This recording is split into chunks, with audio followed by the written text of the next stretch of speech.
How's it going, IO? There are so many questions to answer right now. Is Lil Tay still alive? What did Tory Lanez say about his 10-year prison sentence? And how many more dancers have now spoken out against Lizzo since the allegations first surfaced?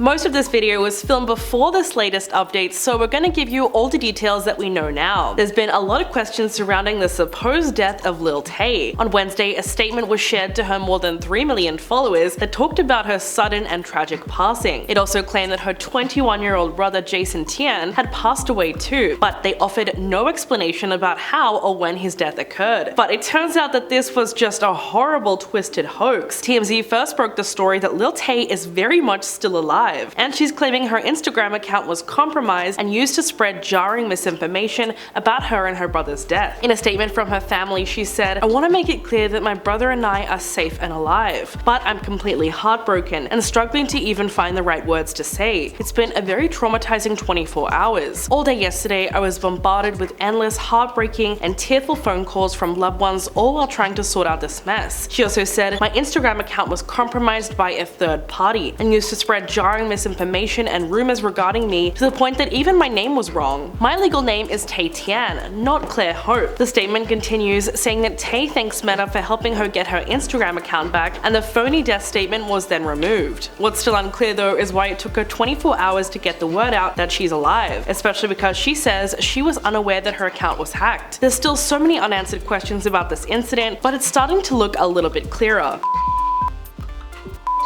So there's been a lot of mystery surrounding reports of the death of Lil Tay after a statement shared to her social media accounts has been thrown into question. On Wednesday, a statement was posted to her more than 3 million followers that talked about her sudden and tragic passing. It also claimed that her 21-year-old brother Jason Tian had passed away too, but they offered no explanation about how or when this death might have occurred. The statement reads, "It is with a heavy heart that we share the devastating news of our beloved Claire's sudden and tragic passing. We have no words to express the unbearable loss and indescribable pain. This outcome was entirely unexpected and has left us all in shock. Her brother's passing adds an even more unimaginable depth to our grief. During this time of immense sorrow, we kindly ask for privacy as we grieve this overwhelming loss, and the circumstances surrounding Claire and her brother's passing are still under investigation. Claire will forever remain in our hearts, her absence leaving an irreplaceable void that will be felt by all who knew and loved her." But her former manager has now called for a cautious consideration of the validity of that statement,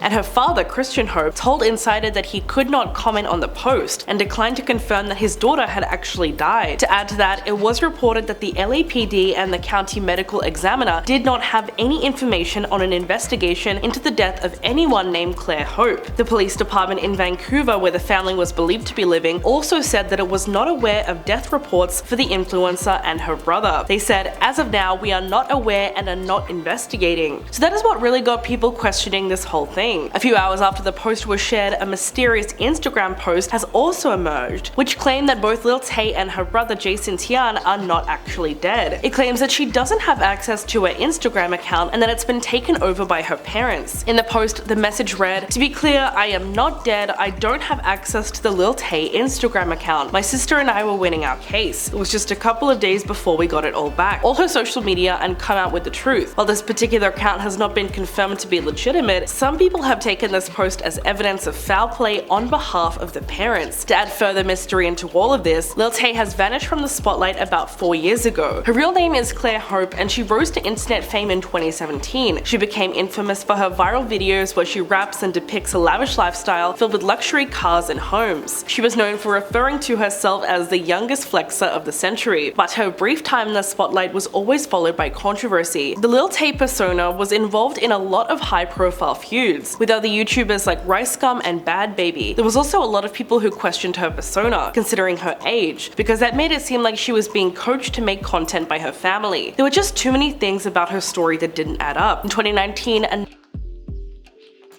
when she went on Good Morning America. It was then that she denied that her family were forcing her to make online content. She was joined by her mother-in-law for the interview, where she hit back at claims that her parents just wanted to make money off her. She also denied accusations that her mother was the one running her Instagram account. But a 2019 article published by The Cut found that Lil Tay's Instagram was actually managed by her brother Jason. So that's a possible explanation for it all. On top of accusations that her persona was a facade, Claire was also dealing with some very public family drama. She was said to be embroiled in a bitter custody battle between her mother and her father, which extended to her social media accounts. Her Instagram was wiped clean in 2018, and the words "help me" were posted to her Instagram story. During a phone interview with the Daily Beast, Claire admitted to being in a bad situation and said that her father had filed something to the court ordering them to go back to Vancouver and threatening to have her mum arrested if they didn't go back. Around that same time is when she practically vanished from the internet and would not resurface again until this most recent news of her death. So all things considered, it's no wonder that people think this whole thing sounds suspicious. The best thing we can do at this point would be to wait until it is confirmed by police rather than relying on one single Instagram post to tell us the truth. Now, what did Tory Lanez have to say about this week's verdict? If you've been following the trial at all, you'll know that Tory got handed down a 10-year prison sentence this week for the attack on Megan Thee Stallion. It's been said that he is now starting to feel the gravity of his 10-year sentence, since he had hoped for a different verdict and a more lenient sentence. His attorney Jose Baez said that his client is feeling pretty low right now and having a hard time processing the sentence. But he also says that Tory's going to remain strong and deal with his time behind bars as best as he can. Jose says he's leaning on his faith on God, the support of his friends and family, and the indignation his supporters around the world are expressing, because as we know, many of his fans are outraged at the punishment. Apparently, Tory was hoping the judge would show mercy, especially with the number of people who went to bat for him in court. He received about 70 letters from friends and fellow celebrities, including one from Iggy Azalea, who pleaded with the judge not to give him a life-destroying sentence. In fact, his son, who was about 6 years old, also sent in a handwritten letter, but the judge did not describe it in court. His family and supporters packed the courtroom during the trial and reacted with outrage at the sentence. The judge says it was difficult to reconcile the kind, charitable person and good father many people describe Tory as being with the person who attacked Megan. He said, "Sometimes good people do bad things, but actions have consequences, and there are no winners in this case." Just before the sentence was delivered, Tory asked the judge one more time for mercy and requested either probation or a minimal prison sentence. He said, "If I could turn back the series of events that night and change them, the victim was my friend. The victim is someone I still care for to this day. Everything I did wrong that night I take full responsibility for." But it's unlikely that this plea affected the final outcome. His sentence was only 3 years shy of the 13 years that the prosecution had asked for. Tory appeared to be shocked while the sentence was read, but it was said that he had no audible reaction. His family and friends in the courtroom also remained quiet after the sentence. So in the end, all those people that sent letters in and attested to his character, all that did very little to sway the judgment. Before the sentencing, Tory's father, Sonstar Peterson, choked back tears as he talked about how his mother died when he was 11 years old, just days after she showed first symptoms of the rare blood disorder that led to her death. He said, "I don't think anyone ever gets over that," but his music became his outlet. This sentence brings an end to a dramatic trial that created a cultural firestorm in the hip-hop community, and it brought up a lot of issues in the industry, like gender politics, online toxicity, and the ramifications of misogyny.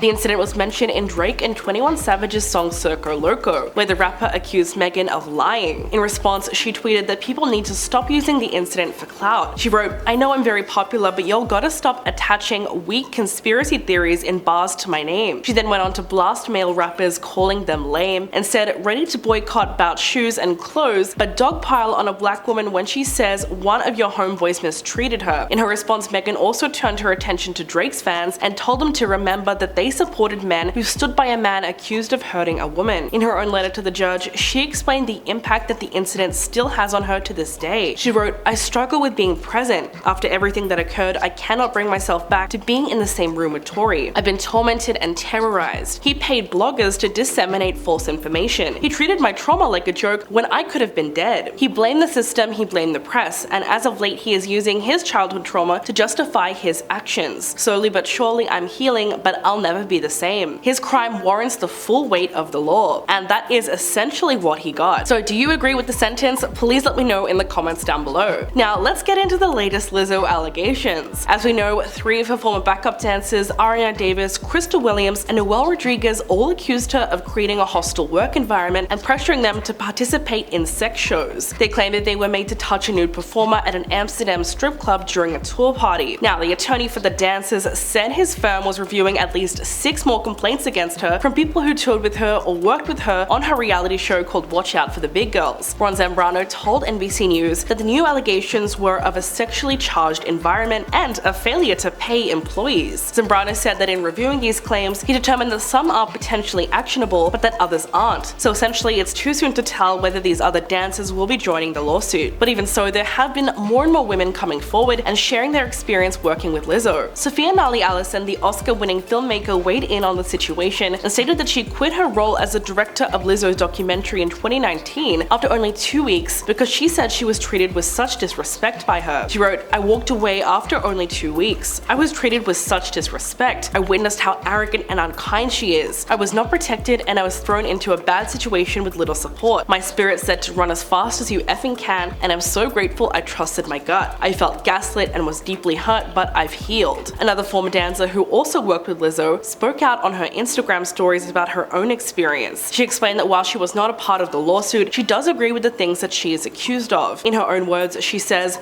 "This was very much my experience in my time there. Big shout out to the dancers who had courage to bring this to light." Lizzo's former creative director agreed with her statement. She took to social media and wrote, "I haven't been a part of that world for 3 years, for a reason. I very much applaud the dancers' courage to bring this to light, and I grieve parts of my own existence. I appreciate space to understand my feelings." So basically, by this point, fans were really starting to notice just how many of Lizzo's former colleagues had something negative to say about working with her. One of the main plaintiffs behind the law, Ariana Davis, claimed that she was fired in April for recording one of their team meetings because she said she suffered from an eye condition that sometimes left her disorientated in stressful situations. So the recording would help her catch up with what is going on. Days later, Lizzo held an emergency meeting and had security employees confiscate all the dancers' phones. She allegedly became furious and started yelling obscenities at the group, stating that she was going to go around the room person by person until someone told her who made the recording. Ariana finally owned up to it and said that she wanted to have a copy of the performance notes. She insisted that she didn't mean any harm by it and that she would delete the video, to which Lizzo allegedly responded by saying, "There is nothing you can do to make me believe you." She then fired her on the spot after berating her. In that same lawsuit, Ariana also accused Lizzo of calling out the dancers' weight after an appearance at the South by Southwest Music Festival. In a meeting with all the dancers this year, she allegedly said that it was normal for them to get fired when they get fat. The weight-shaming allegation is also part of a disability discrimination claim in the lawsuit, as Ariana says that she has an eating disorder. As for Lizzo, she is certainly being dragged on social media, and she's lost around 200,000 followers on Instagram. But so far, there is little evidence that she's lost any major deals from this scandal. So what do you think about this latest news? Please let me know in the comments below, and I'll catch you in the next video.